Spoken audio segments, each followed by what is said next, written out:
हे सर्व जे ऑपरेशन आहे हे सुरुवातीपासून एक सीएम मॉनिटर ऑपरेशन होतं.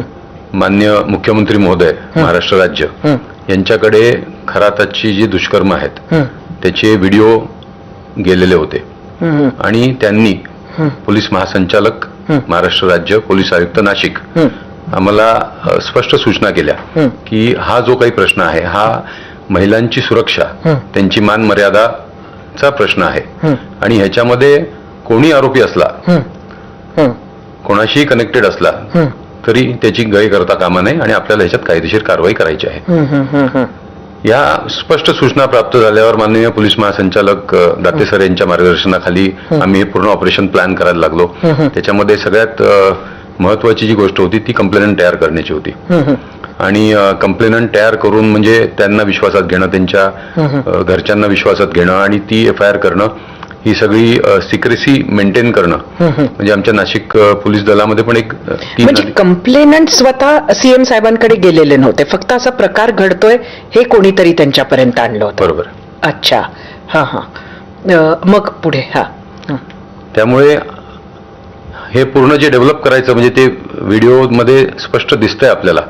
म्हणजे एखादा भाविक किंवा एखादा माणूस श्रद्धेने आपली फॅमिली घेऊन एखाद्या ज्योतिषाकडे किंवा एखाद्या बाबाकडे जातोय आणि मग तो इसम त्याच्या फॅमिलीला काहीतरी म्हणजे तुझा नवरा मरेल किंवा तुझा मुलगा मरेल किंवा फॅमिली तुटेल अशा प्रकारचं काहीतरी भूलथापा किंवा प्रेशर टाकून मग अशा प्रकारची कामं करतोय. ते it was a very serious type of thing आणि ह्याच्यामध्ये महिलांना कंप्लेनंट म्हणून पुढे आणणं, तक्रारी जरी असल्या तरी त्यांना रेकॉर्डवर आणणं हे एक नेहमीच पोलिसांसाठी मोठं काम असतं.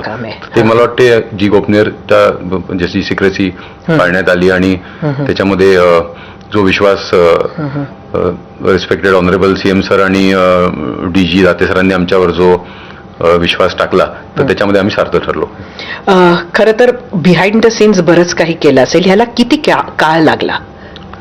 कारण महिन्याभराच्या काळात हे सगळं डेव्हलप होत होतं. अच्छा. आणि मग हे असं ऑपरेशन होणार हे किती लोकांना माहिती होतं? म्हणजे हे सगळं बिहाइंड द सीन्स तुम्ही किती लोकांनी मिळून केलं? हे आमचं जे म्हणजे नाशिक पोलीस शहर पोलीस विभाग डिपार्टमेंट जे आहे तर त्याच्यामध्ये एक साधारण 3 जणांना माहिती होतं. फक्त याच्या व्यतिरिक्त माननीय मुख्यमंत्री महोदय फडणवीस सर आणि पोलीस महासंचालक दाते सर यांना माहिती होतं आणि त्यांचं मार्गदर्शन आणि सूचना आम्हाला होत्या. म्हणजे पहिले तुम्ही ती केस अगदी फुलप्रूफ करून घेतली असं म्हणायला पाहिजे. केस फुलप्रूफ करणं खूप गरजेचं होतं कारण आरोपीचं जे काही वावर होता म्हणजे त्याला मिळू शकणारं लिगल जे बॅकिंग म्हणा किंवा त्याचे जे भक्त होते म्हणजे आजही बऱ्याच जणांना हे म्हणजे पचवायला कठीण जाते की आपण ज्याच्याकडे जातो ज्याच्यावर आपली श्रद्धा होती तो माणूस असा आहे. तर त्यामुळे एक तर ती फिट केस बसवणं, फिट FIR बसवणं, नाही तर उद्या कंप्लेनंट जे आहेत ते कंप्लेनंट घाबरले किंवा त्यांच्यावर प्रेशर आलं तर ते मागे फिरू शकतात किंवा ते कंप्लेंट द्यायला लास्ट मिनिटलाच नाही म्हणाले तर आपली सगळी लिगल प्रोसेस फेल होते. त्यामुळे हे प्रथम स्टेप ही फार महत्वाची.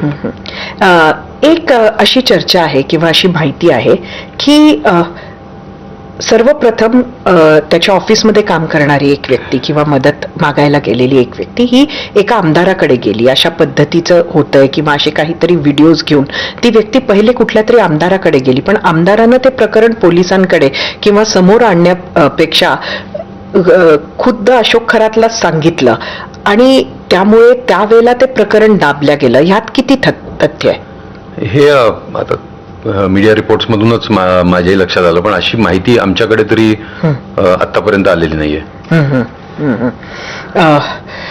खरं तर म्हणजे आपण